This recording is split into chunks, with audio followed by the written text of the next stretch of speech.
Hey everyone, this is Duber with Duber Fly Fishing Services, and today I'd like to talk to you guys about some of the basics when it comes to fly casting. And so we're going to do a review of some of the things you need to know to get started with fly casting.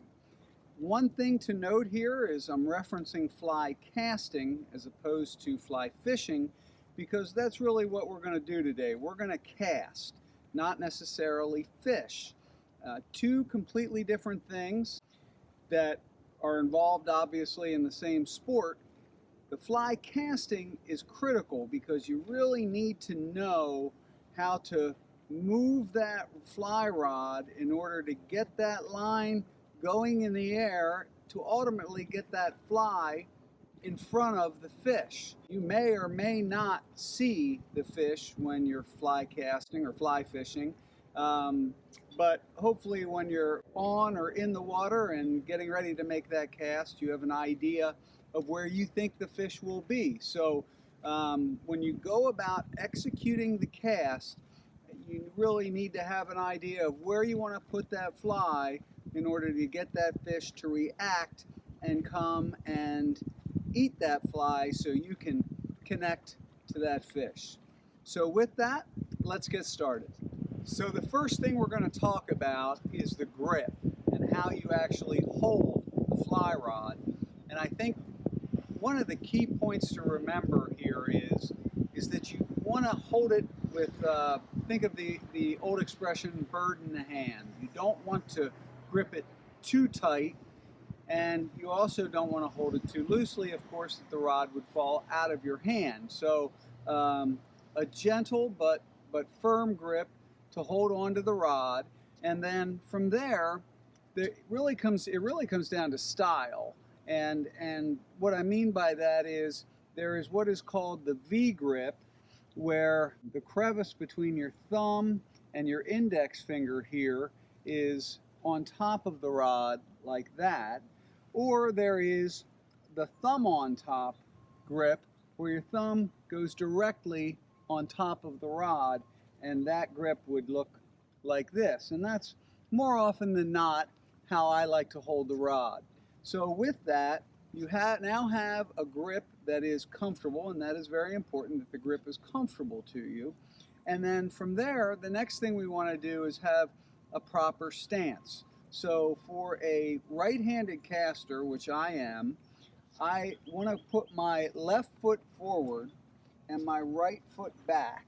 So this is referred to as an open stance. I'm open, which is going to allow me to move my hand this way across my body.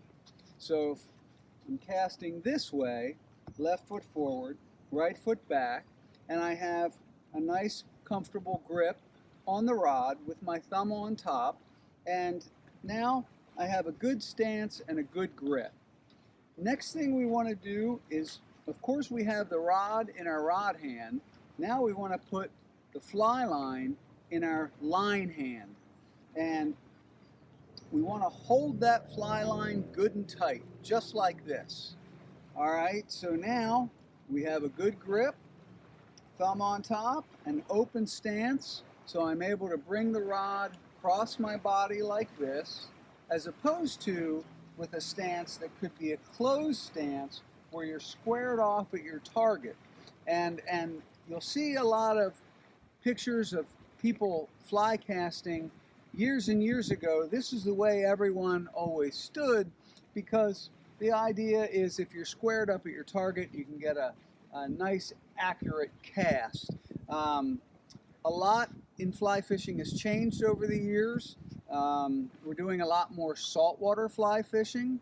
For today, we're on a tributary to the Chesapeake Bay, and we go out and catch striped bass, stripers. We catch them all the time, and that wasn't so common 30 years ago. So today, a lot of things have changed, and one thing that has developed from these changes is we're using heavier rods to cast what can be bigger flies to catch bigger fish. And in doing that, the stance has adjusted as well to an open stance. So As a right-handed caster, I have my left foot forward, my right foot back, and I have a thumb on top grip. And now I'm going to hold this fly line in my line hand, and I'm prepared to start the fly cast. And so the motion that we use when we go to execute the fly cast is very, very simple. And what we're going to do is sweep this rod tip up just past my head and stop the rod tip overhead and allow the line that's extended out from the rod tip, which will be 15-20 feet of line, and we're going to allow that line to unroll in the air behind me. And then once it straightens and before it falls to the ground, I'm then going to come forward with the rod, moving my hand forward and coming to another abrupt stop, which will then allow that fly line to unroll in front of me towards my target. And quite simply, it looks like this. And that is as simple as it can be. It is not a difficult motion. It is one that tends to get complicated for folks because they often try and overpower it and do the old windshield wiper motion, which is just not necessary. This cast is a beginner's cast, and it's called a pick up and lay down cast. With that, we're picking the line up, coming forward, and laying it down. When you're fly fishing, most fish are caught within 40 feet. So if you think about that, that's not a really long distance. Now, sometimes it can be a challenge to get the fly line out that far or even 30 feet because there's a lot of different challenges that you may face. That maybe it's really windy that day. Maybe the tree or the fish is under a tree or something like that, where you have to get a little creative with the cast. So there's a lot of conditions that can create adversity when it comes to making a good fly cast, but the simple basics will allow you to get the fly in front of the fish. And sometimes we just have to come back to those basics. And really, once again, what it looks like is this. My stance, I have my left foot forward, my right foot back. I have my thumb on top, a nice comfortable grip, and I'm holding the fly line in my left hand just like this. Now, with my rod tip down, I'm going to sweep the rod tip up, stop, come forward, and that line lays out nice and straight every time. There's an element of timing to this that comes with practice, and that's really what this is all about. It's no different than anything else. Hitting a golf ball, hitting a baseball, anything that takes some skill to execute, there is practice involved, and then ultimately you start to get more accurate and start to cast further. But again, keeping in mind that most fish are caught not far from you at all.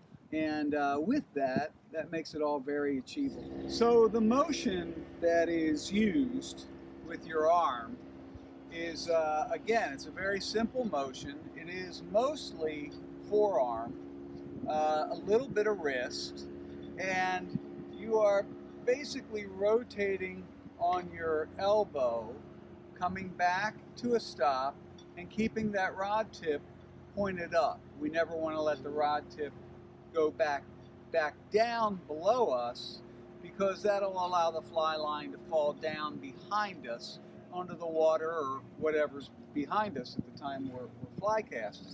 So what we want to do is make this cast keeping that simple motion. Looks like this.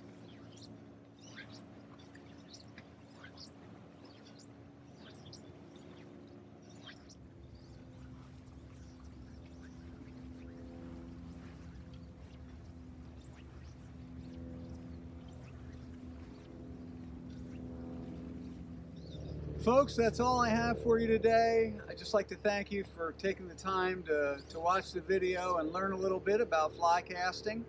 If I can be of help, please don't hesitate to reach out to me. My website is listed below. Thanks again for watching the video. Take care and be well.